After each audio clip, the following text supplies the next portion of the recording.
Yeah, my name's Elizabeth. Woo! Yeah, come on! My name's Elizabeth Yulberg. My pronouns are she, her. I'm the international best-selling author of The Lonely Hearts Club and Better Off Friends. My next novel, Take a Chance on Me, comes out in March in the UK, which is my new home, so very excited to be here. I am playing the role of a gentleman named Alex Trebek for this evening of, we're not allowed to say what it is, but celebrity author trivia.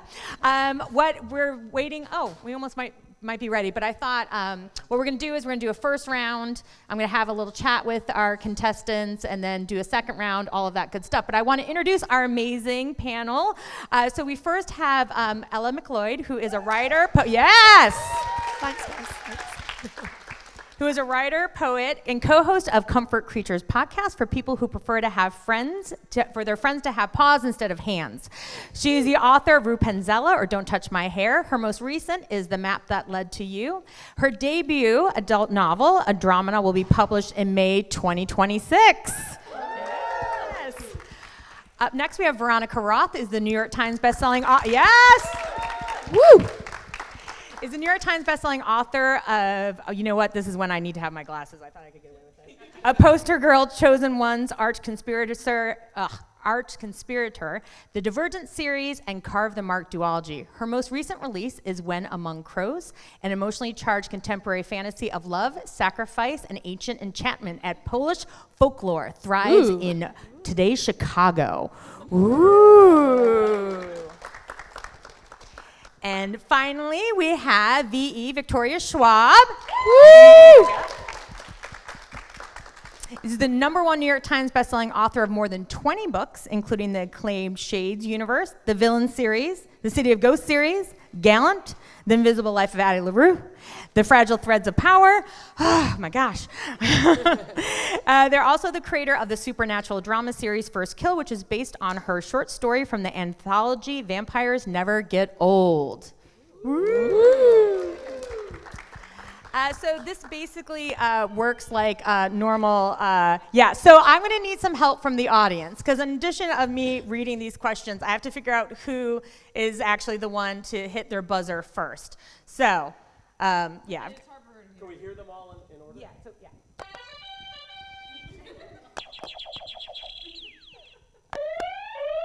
This is the best. That's loud. We'll blame later. We'll be Sure. And a reminder to our contestants, you're supposed to phrase your answer in the form of a question. Are we ready for round one?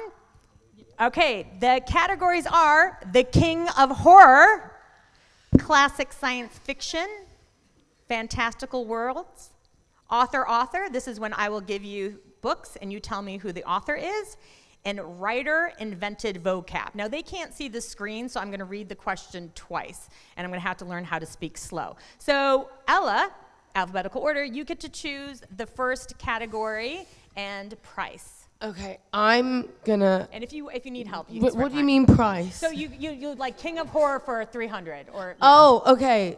And I'm allowed to turn. I'm allowed to do that. No, okay, cool. I didn't grow up on Jeopardy, man. Like I'm from London. I don't know. Okay. You can't say the J word. I'm gonna start with Writer Invented Vocab, because why not? Which, how much? Oh yeah. 200. 200. Here we go. While made popular in Star Wars, this 5-letter word meaning robot, especially the ones you are not looking for, was coined by author Mary Wolfe in the 1950s. You have to read it twice. Sorry. I forgot the rules. While made popular in Star Wars, this 5-letter word meaning robot, especially the ones you are not looking for, was coined by author Mary Wolfe in the 1950s. I do feel we should give it to Victoria since she did have it. I think it's not very fair that mine is a little louder than everybody else's. So somebody here in the front row is also just going to keep an eye on these. What is droid? That is correct. All right, it is your board now. Oh, man. Okay. Wait, the board has to come back. I have to guess. Okay. Can I have Fantastical Worlds for 500? There we go. She's going big. Also, I realized when I was doing this, I don't know how to pronounce some words, but I figure like everything I say sounds weird to all of you with my accent, so we'll just see how it goes. All right. Not to me, man. I know, right? We're all the same, yeah. Shanghai immortal author A.Y. Chow originally hails from this country. Oh, sorry. Shanghai Immortal, that's on me. Shanghai Immortal author A.Y. Chow originally hails from this country. Canada? Yes! Well done. Thank you. I was like, that's not good. Let's trick it. Okay, now it's Do I pick now? You're bored. Yeah, you Okay. can pick again. I'm going to go author for 400. Author for 400, which is, here we go. The 3 books are Beloved, Sula, Jazz. Beloved, Sula, Jazz. Yeah, Ella. Toni Morrison. Correct. Do you think I still need to do it twice, Len? That's your call. Yeah, I feel like it's good. I Yeah, think you need it. if you guys are confused, I can do it again. All right. It's such a tease. I know, right? No, well, yeah, no, I'll just, unless no one answers, I will do it again. All right, yes, Toni Morrison. So you're bored again? Oh, great. Okay. I'll go Fantastical Worlds for 400. Fantastical Words for 400. Okay, so now we're not waiting for you to read it twice? Yeah, I'm only going to do it once. There we go. I'm so competitive. Watch this one, you'll be like, do it again, Yulberg. All right. Fans have been waiting 13 years for the 3rd and allegedly final installment of his King Killer Chronicles series. I feel like that's Oh, Veronica. okay. Who is Patrick Rothfuss? Yes. Oh, yeah, the question thing. I was like, wait, I know this! Okay. Okay, is it me now? Yeah. Oh, great. Classic science fiction for 400. Okay, here we go. This 1975 book by Samuel R. Delany, set in the fictional city of Belnona, ranked 33 on the 20th Century Greatest Hits 100 English Language Books of Fiction. God damn it. I don't remember. Should I read it again? Or do we think it's not going to help? That's fine. What do we do when that? Do you get we it just again? show the answer. Oh, sorry. Oh, what is dull green? Dull green. Did you know? I did not know that, so it's did cool. know that. Oh, she did say the pressure was going to get to her and shoot her down. So Clearly it is. We're seeing this is what will have broken Veronica Roth. All right. You're bored again, Veronica? All right, well, I'll do classic science fiction for 300. Since For I've been 300. Okay, here we You go. want to redeem yourself. Oh, don't you? English writer Anthony Burgess claimed to have written this 1962 dystopian classic in just 3 weeks. There we go. Is this a Clockwork Orange? In the form of a question, please? What is a Clockwork Yes, Orange? it is. Yeah. Although you did say, "Is this?" I did. So I did actually. Actually, fair enough. Is this the clockwork? Okay, you're bored again. Okay, great. See, now I feel like I'm on a roll, so I better quit while I'm ahead. Classic science fiction for 200. Okay. Trantor is at the center of the galaxy in the science fiction series adapted for the screen on Apple TV. Yes. What is Foundation? Yes. Look at you. Sweet! Hit my category, and then we've got to be out. Ooh, this is dangerous. All right. Yeah, I'm going to go classic science fiction for 100. Okay. Clear them up. Clear them There up. we go. So Zapid Beetlebrox is the president of the galaxy in this humorous science fiction series. Ooh, I don't know there. Guys? Okay. Oh, it'd be really embarrassing if I got this wrong now. I only know like 3 pieces of science fiction. What is Hitchhiker's Guide to the Galaxy? Yes, ma'am. Yeah, there we go. I don't know anything about science fiction. You're doing great. Thanks. Oh, okay. Can I have King of Horror for 500? King of Horror. Yeah. Ooh. This is a name of King's book that is part memoir, part manifesto on how to be a good writer. There we go. What is on writing? Yes. Which is really good. I finally read Yeah. it this year. All right. I want to catch. Oh, I'm catching up. Okay. Can I do King of Horror for 400? Yes. It's Stephen Stephen King King's category. longest book. Yes. What is The Stand? Oh, come on now. I just feel like that should count. I feel like it counts. I would have it counts. Yeah. Is that the actual title? Yeah. Well, because there are different versions of The Stand. There was The Stand that got published, and then there's the 1,000-page whatever that. No, I feel like that counts. Okay. I Okay. that's what I I think think. it counts. Yeah. Okay. Yes, The judges say say yes, yes. Okay. Can I do King of Horror for 300? please? Yes. I finally found a category. These are the first names of Stephen King's 2 sons, both published authors in their own right. Yes. What is Joe and Owen? Yes. Joe Nice. Hill and Owen King. Joe Hill's books are very, very good. I've never read Owen King.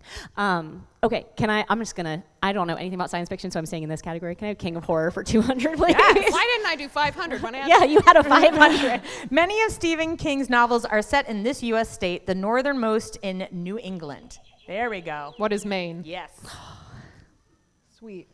I feel like we're heading back to science fiction. Yes, we are. We had classic science fiction for 500. Generally, AI is the protagonist of this 1969 novel by an American author, Ursula K. Le Guin. Ooh. Ew, I think it was Veronica. Was it me? Was it Ella? If I get it wrong, I'm going to be really mad. Wait, was You it think me? it was Ella? If I get it wrong, I'm going to be real mad Okay. too. Okay. We could do rock, paper, scissors. I saw blue first, but I Okay, didn't know. okay, Go yeah. ahead. Oh my God, what does Earth say? No. Do I get to do Yeah. it now? What is the left hand of darkness? Yes. It's okay. It's okay. It's okay. It's okay. good. It's good. We got it. We got it. I'm amped, Okay, guys. there are other I got it all categories. down. There are other All right. categories. It's Okay. fine. Okay. It's fine. What is, God damn it. Fantastical Worlds for 300. Okay. This novel by Tomi Adeyemi is the first in a series, takes place in the fictional county of Orisha. Yeah, I think it was Ella. What is Children of Blood and Bone? Yeah. Thank God. Oh, it's a close match. I will also do. Let's go author 500. Let me play big and catch up. Okay. Two Boys Kissing, Nick and Nora's Infinite Playlist, and Every Day. There we go. Who is David Levitt? Yeah. Yes. Oh, it's my turn now. Can I do author for 300, please? Yes. Boy in the Black Suit, Long Way Down, Ghost. Oh, yeah. Who is Jason Reynolds? Yes. All right. Now, what do we have here? Writer invented vocab for 300, please. Okay. This hyphenated feline-inspired word, meaning someone who is afraid, was coined by Dorothy Parker. What is Scaredy Cat? Yes. You learned something? Did everybody just learn something? We learned something? Yeah. Okay, great. Yeah, don't say, look. All right, can I do writer invented vocab for 500? Yes. It's a word invented by Robert Helen for his Hugo Award-winning novel Strangers in a Strange Land, meaning to understand at a visceral level. Oh, I do know it. Oh, Yes. what is grok? Yes. Because I did not know that. Somewhere my husband is like relieved when I do that. Okay, I will take writer invented vocab for 400. Created by William Gibson and used in his books Burning Chrome and Neuromancer, this word is a forerunner to the term World Wide Web. Yes. What is internet? No. No. Shoot. I'm gonna kill myself later. Not an appropriate thing to say. Oh, wait. Oh, sorry. Okay. Oh, no. We all should have known that. It's okay. All right, Veronica, you still have control of the board. Right. Fantastical Worlds for 200, please. Okay.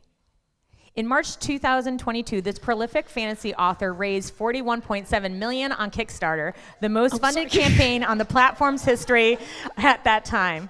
Oh, you can have it. Was it me? Yeah. Okay. Who is Brandon Sanderson? Yes. All right. Oh gosh. Okay. I like how you guys went for the hard ones first. Author for 200, please. Okay. Ember in the Ashes, A Torch Against the Night, and A Reaper of the Gates. Who is Saba Tahir? Yes. Who's here tomorrow, I believe. Yes. Am I making that up? No, okay. All right. King of Horror for 100, please. This was Stephen King's first novel. Oh, there we go. What is Carrie? Yes. Oh, it's me again. Sorry. Okay. Fantastical Worlds for 100. You had your cursor over it. Bilbo, Frodo, and Sam live in Hobbiton, a village in this region of Middle Earth. Yes. Oh my God. wait. What This is? region. What is? No, it's completely okay, gone. okay. No, the panic. What is the Shire? Yeah. Oh my God! The next round is double. You have plenty of time left. All right. All right. I'll do author for 100. Okay. A Good Girl's Guide to Murder, The Reappearance, and 5 Survive. Yes. Who is Holly Jackson? Yes, For ma'am. fuck's sake! Sorry. So sorry. Apologies. And finally, Apologies. we have for 100, Joseph Heller invented this hyphenated term, which was also the title of his seminal work. Yes. What is Catch-22? Yes, ma'am. There we go. Nice. All right. Guys, I gotta take some deep breaths. Yeah. That was stressful. So with one round down, in first place is Victoria with 2,900. Very nice, very Veronica in 27, and Ella with 13. Yeah, let's go with that. Plenty Let's go of with that. time. So we are gonna take a break. We're gonna have like a little chat, because Is that give a wine? little time to get to know people. Everybody think about their life choices they've just made. I'm so angry. Dahlgren. The Shire. The fucking Shire. That was a good one. You know what? I couldn't think of it either in the moment. I just was like, this is unbelievable that my brain has chosen this moment It's to okay. absent my body. Yeah. Okay. Well, so I wanted to start. So, Veronica and Victoria, Ella and I were on a panel earlier today about TikTok and how much social media has changed. Because the three of us, debuted around the same time, 2010, 2011.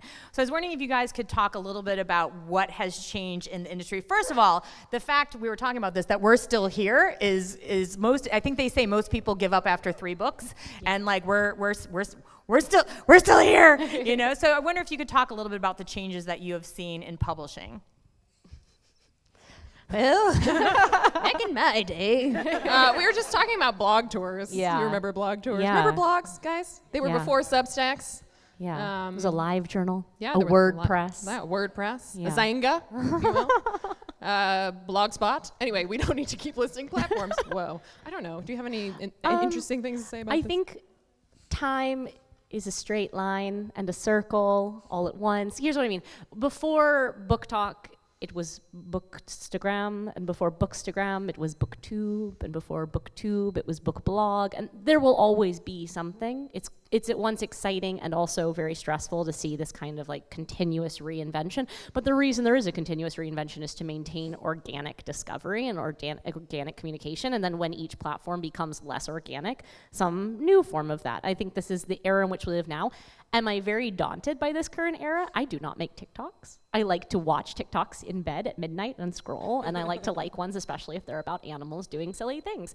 But like, I'm glad that there is a medium always that makes books cool and communal, because like writing is such a lonely process and reading doesn't have to be. And I do love that like books are cool, and I so support any platform in which that feels communal. Oh yeah. So my main thing about TikTok is I'm not going to be there. That's fine. But I think what gets people in the bookstore is huge. So a lot of people approach this, whatever, with a little bit of scorn. There are some. What was it? I don't know. I'm not going to say the name of the book, but someone came up to me, somewhat recently, like, what do you think about this one? Because it has some similarities with Divergent, which, P.S., Divergent has similarities with a lot of things. So, like, come on, give me a break. And I was just like, they said, do you mind this? And my answer is no. I am so in support of whatever gets people to read, because people don't usually just read one book. They read one book and they go to the store to get it, and they pick up a bunch of other books, and then they get into a habit of reading in their life, and they start to look for more books. So what gets people reading is what I'm for, which is why I'll never be mad about a celebrity memoir or any kind of book that like upsets the book industry, like purists or whatever. I just think getting people to read is a huge deal, and we should be in support of it no matter what platform it comes on. But that doesn't mean you have to be there, right? Yeah. Well, yes, I know. Well, it's funny because I was saying, like, when we were talking about, it was blog tours, and now it's like you have to have a full production studio in your house and film mini movies every day. I'm like, what? No. Ella and Veronica, I want to talk a little bit about your new books because they have to do with folklore. Veronica, you with Polish folklore, Ella, you with Caribbean folklore. When you were doing your research, is there anything interesting that you found out? I'm assuming you have a personal connection to the folklore in question, and so anything when you were doing your research that really made you go, I don't know if it was in doing I guess talking to my grandma's kind of research, isn't it? Yeah. So a lot of what I write about comes from the stories that she would tell me when I was growing up, and I think the main thing for me was that the mermaid at the center of the map that led to you is like a vicious bitch, and I love that. And I think that often, like, the mermaid stories I grew up with, they were kind of like, women that killed themselves when men rejected them, which I didn't love, to be honest.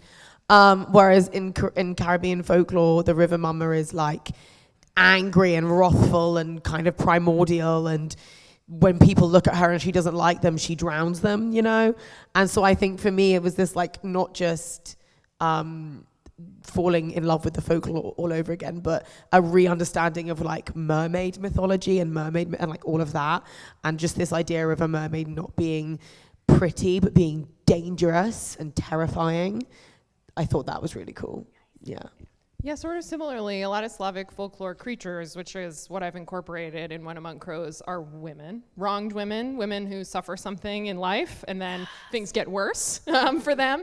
And I think folklore is always like reflects the priorities and interests of people at the time who are telling it. And to me, it says that people were alarmed by women at the time that this folklore was being created and, you know, kind of spread. But I really loved learning. I know, isn't it great that we live in this evolved and modern time?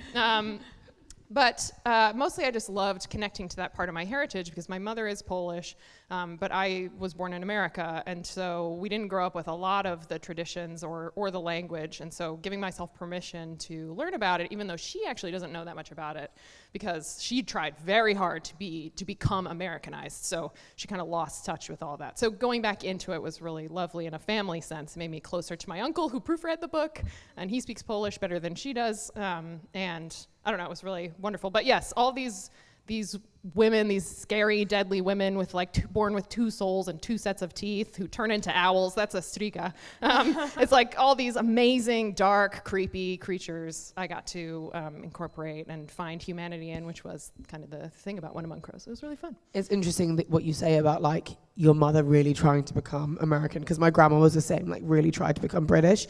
And then when we had these conversations about these stories, I was like, you've been sitting on these for all this time. Where have you been? Where have you been? You were raising me with Cinderella and you had the River Mama in your back pocket. Are you kidding me? My mom used to tell me that Baba Yaga would eat my toes if I didn't clean my room. And I was like, why didn't you tell me that? Yeah, right?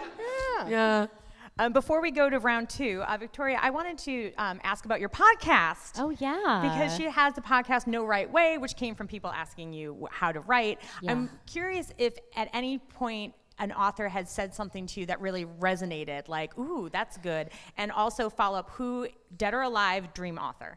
Ooh, I mean, so yeah, the podcast No Right Way came about because I would get into fights with all of my author friends because we write so differently. There is literally no right way. And people, a lot of aspiring writers will come up to you and they ask you, how do I write this? How will I get to this? And it just depends. They want prescriptive advice, and there isn't really prescriptive advice. There's just whatever works for you. That's what works. And so I wanted to interview other really successful authors about what worked for them because I wanted to show the discrepancy between what worked for me and what worked for them. So like I had Sarah El Arifi on this season, and it's probably my favorite episode because the difference between our writing styles, you can hear the anxiety in my voice going up over the course of the episode. As She a pantser? Yes, like the most pantser of pantsers, and I'm like, here's my 350 scene cards for my next novel. I will be writing them in order. Thank you, no questions. And so yeah, I think I love I've learned from each one. None of us have had the exact same process, and that's kind of the best part about the podcast. I would really love to have Oscar Wilde on if I could have someone on Living Your Dead, because I just think it would be really good chat. But every single person I've had on, none of us have had the same creative process, and I hope that's liberating in the face of a lot of the desire for prescriptive advice. I don't even write the same book to book. No. Because you can't, everyone's like, oh, you've done it already. I'm like, yeah, but I've not done this one before. Exactly. You don't learn, I think it's Stephen King that's like, you don't learn to write books, you learn to write the book you're writing now. Yeah, and then it's just a continuous education. He's kind of smart, isn't he, that guy? Yeah. We had a whole category based on I know. A whole category. All right, well, round two. God. Here we go. Does it work the same way? Yes, exact Okay. same way. Just So, but the money is doubled. So Oh, God. plenty of Is it time the to catch same? up. Oh, different So categories. the categories are Brit Lit, No. bringing characters. Right. Remember where you are. Bringing characters to life. This, I'll give you the character. You name the actor. I'm so embarrassed. Them's a written word. We're looking for words used by book industry publishing folks. Yes. Yeah, there we go. Ring the Nobel. And then party animals. I will give you animal characters. You name the book. So Ella, you get to go first again. So what was party animals again? What does that mean? I will give you animal character names. You give the book that they're in. Oh my God. I feel like I should say Britlet, but it's going to be all the more humiliating when I don't get it. Okay, no, you know what? I'm a glutton for pain and punishment. Britlet, give me 2,000. Go on. Oh, you. Come on. Okay, here. I mean, this is when things are just gonna. They got things just got. Okay, she is the author of speculative young adult series, first published in 2001, called Notes and Crosses. Yes. Who is Mallory Blackman? There you go. Yeah. I'm back. Yep. Thank God. Okay, Britlet, 1,600. No joke. I'm It's happy the for pen you. name. so much. It's the pen name used by Eric Oh my God. Arthur Blair for his 1949 dystopian classic, and that's not a double think. Oh, who? Ooh. Me? I think it was Okay. you. What is Brave New World? No. Mike- No, it's the What? pen name. Oh, the pen name. What's the pen name? Oh, no. Wait. Wait, does it go to Ella? Yeah. Who is Aldous Huxley? No. Damn it! Oh, wait, really? Oh, we got it all wrong. Oh. Damn, double think. Why am I? Why did I? Why did I think I that did the was- same thing. Yeah. It's all. It's all right. 1984. Yeah. Not Brave New World. Yeah. It's okay. So you're back to controlling the board. I am. Yeah. Oh, okay. Britlet, 1,200. This Never gonna classic recover. novel about the Dashwood sisters was originally published anonymously. Rather than Jane Austen, the title page simply said "by a lady." Yes. Is it Sense and What is Sense and Sensibility? Yes. Thank God. Okay.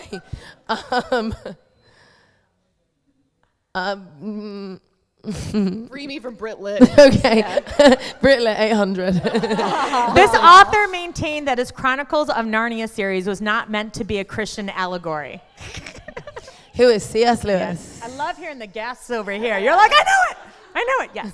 Yep. Okay, Britlet, 400. Why not? She was the oldest of the three Bronte sisters to shit. survive into adulthood. Oh. Oh, God. Okay, well, you know, it's like a 1 in 3 chance, isn't it? Who is Emily? No. No. Who is Charlotte? Charlotte, yes. All right. I was totally gonna guess that. Victoria, you've got the control of the Oh, board. thank God. Okay. Them's writing words for 2000. Okay. This term refers to a stack of unread manuscripts on an agent or editor's desk. Oh, that was all. Okay. What is slush? Yes, slush pile. Okay, yes, slush yes. pile.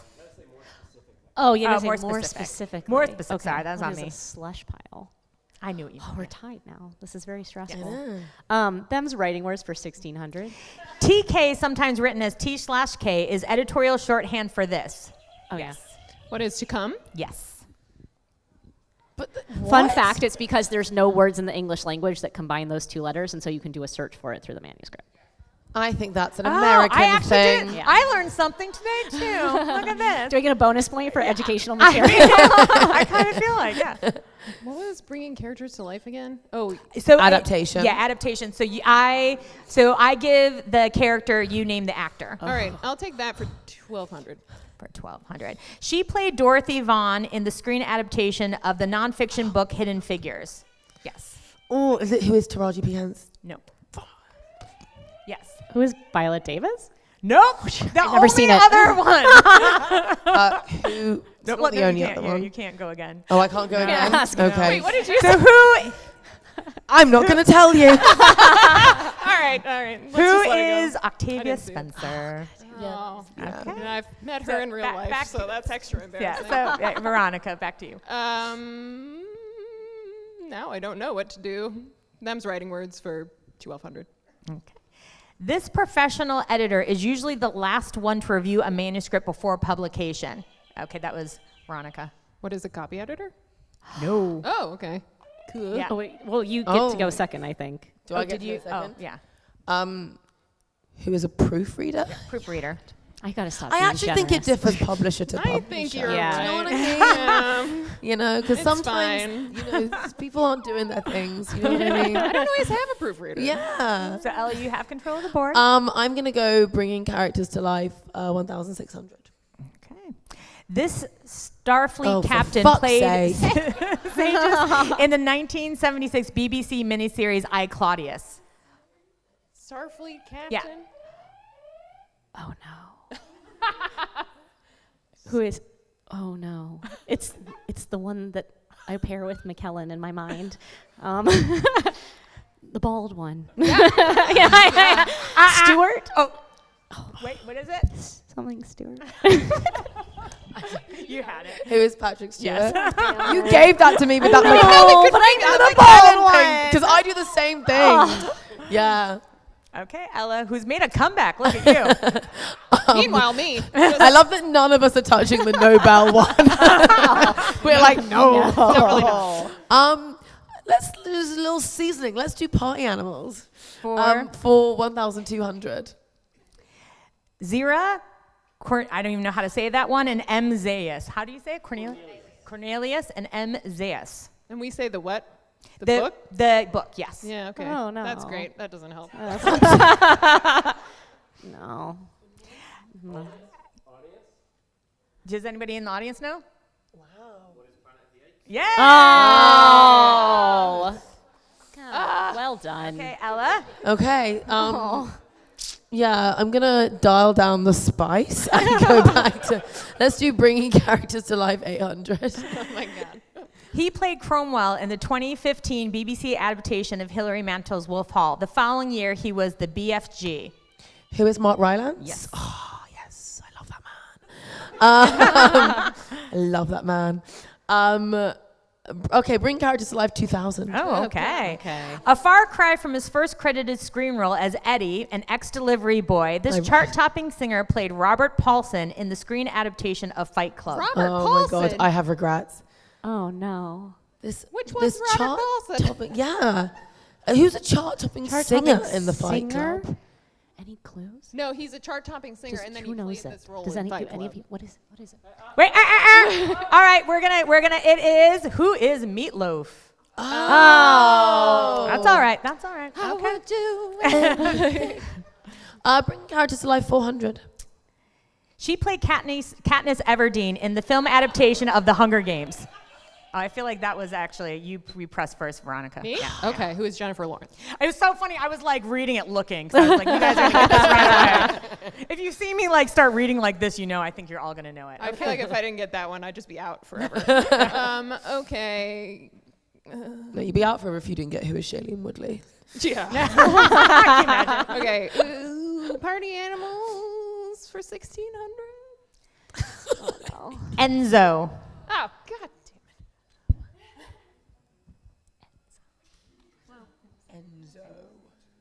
Anyone? No. Anybody in the audience? See, when no one gets it. Okay, that's fine. No, it's fine. What is the art of racing in the rain? Did I get that? No. Yeah, it's fine. Okay, I feel better about that. All right. Is it me again? Yeah. Oh, God. All right. Them's writing words for 800. Sub writes a shortened version of this term, meaning literary rights sold to other stakeholders such as film or translation rights. Oh, yeah. Yeah. Me? Yeah. Yeah. Oh, subsidiary, right? Yep. Mhm. What is subsidiary? Oh. Oh, yeah. Thank What you. are I wouldn't know. Stop. So smug. All right. Them's writing words for 400. ARC is the abbreviation of for this. Oh, yeah. Advanced review copy. Yes. Well, this is it reader. review? No, Reader no. copy. I thought it was advanced reader. I feel like, could this be one of those ones where it's multiple things, depending on... Is it a transatlantic? former Is it bookseller. transatlantic? Is it only advanced review or advanced reader? Is it advanced reader? Officially, I believe the judges say advanced reader. Oh, yeah. Oh, no. Okay. Okay.